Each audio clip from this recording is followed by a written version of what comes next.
Hello, hello, chères élites, chères créatrices conscientes. Bienvenue dans ce nouveau podcast dédié à la création, que dis-je, à la perception consciente. Dans ce podcast, je vais vous partager, et de toute façon, je partage toujours, on va dire que mon propre point de vue, qui n'est jamais une vérité, qui est toujours qu'une proposition. Donc j'avais envie de vous emmener dans ce que j'ai perçu il y a quelque temps. À un moment donné, je me suis intéressée à l'idée de la non-dualité. Le non mental, tout ça, toute cette dynamique de je ne suis pas le personnage, je ne suis pas mes pensées, je ne suis pas mes émotions, je ne suis pas mes émotions, je ne suis pas celui ou celle qui fait, qui agit. Je me suis intéressée à tout ça, j'y suis allée, j'y suis allée dedans dans ce chapitre-là, et c'était intéressant. De toute façon, c'est que j'y aille dedans, sinon je n'y serais pas allée. Donc l'idée à un moment donné m'appelait, et je me suis dit tiens, oui, allons voir. Et dans cette ligne-là, dans ce chapitre-là, c'est ce qui était intéressant à comprendre, c'était vraiment de comprendre justement ce passage de je ne suis pas le personnage,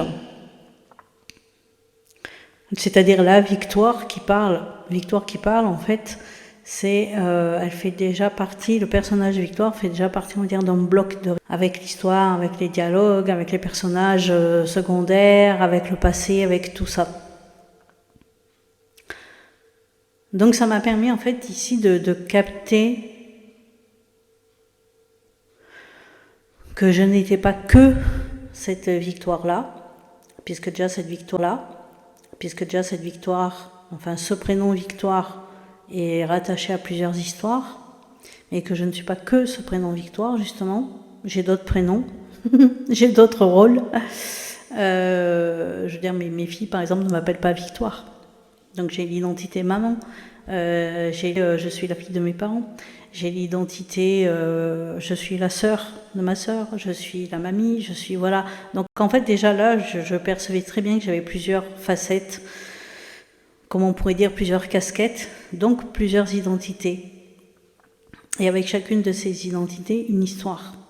Mon identité de maman n'est pas la même et elle ne démarre pas au même moment que mon identité de fille de mes parents ou de sœur de ma sœur, ou même mon identité de mamie. À chaque fois, c'est des identités qui apparaissent à des moments, différents. Voilà. Donc déjà ça, j'avais compris que je n'étais pas qu'une seule identité. Et comme je le dis, j'ai tendance à le dire très souvent, j'ai déjà eu 1000 vies dans cette vie-là. Et en fait, même ça, c'est... Voilà. En étudiant, on va dire, du non mental et du non personnage, j'ai aussi compris que justement, même ça, dire j'ai 1000 vies dans une seule vie, c'est pas tout à fait juste. Puisqu'à chaque instant, vraiment, on a une nouvelle vie. À chaque instant, on a une nouvelle vie. À chaque instant, on est nouveau. À chaque instant, on a une nouvelle... on est entièrement nouveau. À chaque instant, en fait, on est... en tout cas, c'est ce que j'ai perçu à chaque instant. Je suis toujours nouvelle. Je suis toujours entièrement nouvelle. Et donc, du coup, avec un nouveau passé. Sauf que... Et c'est ça qui est, on va dire, très... j'ai envie de dire très magique dans cette expérience, c'est que en même temps on crée cette illusion d'évolution, de linéarité, et donc de dire mais je me souviens de mon passé, alors qu'en fait même ça se passait une identité qui n'était pas forcément là il y a 3 secondes. Voilà. Donc ça m'a permis de me placer vraiment derrière, on va dire derrière même si derrière c'est pas forcément le bon mot, mais bon c'est assez représentatif. Derrière le masque, j'ai envie de dire, derrière le masque, un multi-trou, ou derrière plusieurs paires de lunettes. Voilà, chaque lunette serait... voilà. Si je choisis ces lunettes-là, ça veut dire que j'embrasse telle idée, j'embrasse telle proposition. Et dès l'instant que je mets ces lunettes-là, et dès l'instant que je mets ces lunettes-là, et que j'embrasse cette idée-là, l'identité apparaît, et avec elle, tout le package, c'est-à-dire les pensées, les émotions, les postures, les actions, le passé, les rencontres, les relations. Donc en fait, j'ai compris en effet que le personnage n'est pas celui qui crée à proprement dit, mais en même temps, il en est tellement l'extension que c'est un peu dire le jeu de cette... c'est le jeu de cette expérience de croire qu'on est le personnage. De croire que le personnage pense, que le personnage agit, que le personnage... alors que c'est pas vraiment ça. Le personnage n'est pas le créateur de ses pensées, dans le sens où si aujourd'hui vous faites pause et que vous dites « Ok, c'est quoi ma prochaine pensée ?» vous allez voir, vous ne savez pas. Vous ne savez pas en fait. Parce que la pensée surgit. Qui crée la pensée, ça va être la conscience derrière. Mais donc tout ça, moi en fait, ça m'a un petit peu perdu à un moment donné, ce discours-là de voilà, la conscience, le personnage n'est pas ci, n'est pas ça, n'est pas truc. Et ok, c'est très bien. Mais moi, à un moment donné, je suis dans un jeu, dans une réalité, on va dire, où il y a un monde tangible, perceptible, où je rencontre des gens, où je parle, j'agis, voilà. Et donc du coup, je me suis dit, est-ce que je reste comme ça en arrière-plan, on va dire, et puis c'est tout. Mais est-ce que j'ai envie d'aller vivre dans un ashram? Est-ce que j'ai envie de devenir moine bouddhiste? Est-ce que j'ai envie de partir dans ces voies-là? La réponse était non. Enfin, l'idée ne m'embarque. Donc, on va dire, je suis revenue, on va dire un peu du haut de la pyramide, avec la pyramide entière, et me dire, en fait non, moi j'ai envie de m'amuser dans ce jeu-là, dans ce jeu de l'identité, et ça devient très jouissif, ce jeu de l'identité, et ça devient très jouissif à partir du moment où on comprend que l'identité n'est pas figée, que l'identité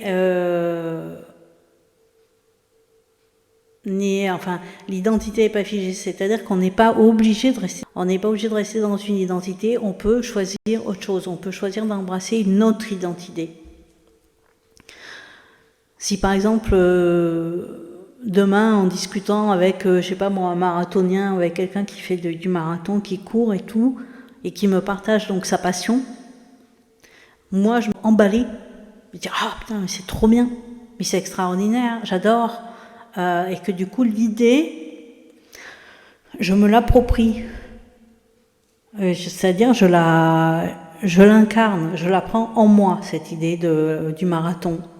C'est pas juste une idée superficielle, c'est pas juste une idée superficielle, c'est pas juste au cours d'une discussion, genre, ah ouais, dis donc, c'est bien, ta passion, elle a l'air sympa et tout, et puis, une heure après, bon, je suis passée à autre chose. Non. Là, la personne, elle me partage sa passion, et moi, je rentre, en fait, le truc dedans, à l'intérieur de moi, et je me dis, waouh, trop bien, et à partir de c'est à comment on s'entraîne, au matériel, à l'alimentation, au sommeil, à plein de choses, et donc, du coup, j'ai déjà basculé dans l'identité, parce que j'ai embrassé cette idée du marathon, et que je me la suis appropriée, je l'ai faite mienne, automatiquement, l'identité apparaît. L'identité de, je vais m'intéresser à ça, donc du coup, il faut que je voie quel genre de matériel j'ai besoin, comment je commence à courir, est-ce que je prends un coach, est-ce que je vais dans un club, est-ce que je vais courir avec d'autres personnes, et en fait, à partir de ce moment-là, Il y a quelque chose, c'est-à-dire l'idée n'est plus juste une idée, c'est devenu un objectif. L'idée embrassée fait apparaître l'identité, et avec l'identité, les pensées, les émotions, les actions et le passé. Le passé. C'est-à-dire cette identité-là, par exemple, elle va dire, ah putain, mais moi j'ai toujours eu envie de courir et tout, voilà, j'avais juste besoin d'avoir un déclic et tout. Alors que peut-être l'identité qui était là juste avant la discussion, elle n'avait pas du tout, elle n'avait pas du tout elle n'avait pas cette impulsion. Dans ces discussions, ça n'apparaissait pas ça. Donc cette excursion, on va dire, j'ai envie de dire, cette lecture de la non-dualité, du non-mental et du non-personnage, ça m'a permis de comprendre ça. Ça m'a permis de comprendre que je peux choisir les idées, que lorsque je prends une idée pleinement, totalement, donc au sérieux en fait, et par exemple adhérer à l'idée de la joie, du bonheur, du bien-être, c'est une idée qui peut être prise très au sérieux. Et que cette idée, je la fais mienne, et qu'à partir de là, l'identité qui peut porter cette idée apparaît. Et avec elle, tout son panel de possibilités. Et j'ai compris aussi que du coup, je peux aussi décider instantanément de ne plus nourrir une idée. Comme par exemple justement la non-dualité, c'était intéressant à un moment donné, mais maintenant ça me nourrit plus. Donc du coup, je reviens à une autre idée, qui est que le personnage a son rôle à jouer,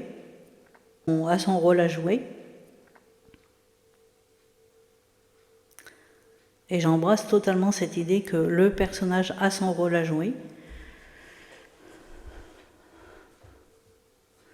Mais c'était intéressant d'y aller quand même, parce que je ne suis pas la même personne,